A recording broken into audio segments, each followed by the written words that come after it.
महत्वाची बातमी, काँग्रेसचे नेते राहुल गांधी आणि मल्लिकार्जुन खरगे आज महाराष्ट्र दौऱ्यावर येत आहेत। सांगलीमध्ये पतंगराव कदम यांच्या पुतळ्याचा अनावरण सोहळा आज पार पडणार आहे। पवारांसह महाविकास आघाडीचे बडे नेते कार्यक्रमाला उपस्थित राहतील। सांगलीमधल्या कार्यक्रमाच्या आधी राहुल गांधी आणि खरगे हे नांदेडला जाणार आहेत। दिवंगत खासदार वसंतराव चव्हाण यांच्या कुटुंबियांची सांत्वनपर भेट त्यांच्याकडून घेतली जाईल।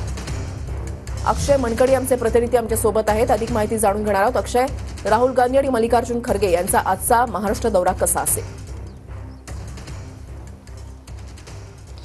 ऋषाली, नक्कीच आज पतंगराव स्वर्गीय काँग्रेसचे नेते स्वर्गीय पतंगराव कदम यांच्या पूर्णाकृती पुतळ्याचं उद्घाटन जे आहे ते विरोधी पक्षनेते राहुल गांधी यांच्या हस्ते केलं जाणार आहे आणि त्याकरता राहुल गांधी सकाळीच महाराष्ट्राच्या दौऱ्यावरती येणार आहेत। पहिल्यांदा ते वसंतराव चव्हाण जे खासदार होते नांदेडचे काँग्रेसचे दिवंगत खासदार, त्यांच्या घरी सांत्वनापर भेट देण्याकरता काँग्रेस अध्यक्ष मल्लिकार्जुन खरगे आणि राहुल गांधी हे सर्वात पहिले जाणार आणि त्यानंतर तिथून नांदेडवरून कोल्हापूर एअरपोर्टला येणार। कोल्हापूर एअरपोर्टवरून हेलिकॉप्टरद्वारे ते सांगलीच्या वांगी येथील संपूर्ण सोनहिरा सहकारी कारखान्याच्या आवारात पतंगराव कदम यांचा पूर्णाकृती पुतळ्याचं उद्घाटन करण्याकरता येणार आहे। या संपूर्ण कार्यक्रम प्रसंगी राज्यातील सर्व बडे नेते जे आहेत ते उपस्थित राहणार आहेत। शरद पवार असतील, त्याचसोबत तेलंगणाचे नवीन मुख्यमंत्री झालेले रेवंत रेड्डी असतील आणि इतर मान्यवर मंडळी जे आहेत ते उपस्थित राहणार आहेत। परंतु मराठवाड्यातून अशोकराव चव्हाण काँग्रेस सोडून भाजपमध्ये गेल्यानंतर पहिल्यांदाच राहुल गांधी जे आहेत ते मराठवाड्याच्या दौऱ्यावरती येतात।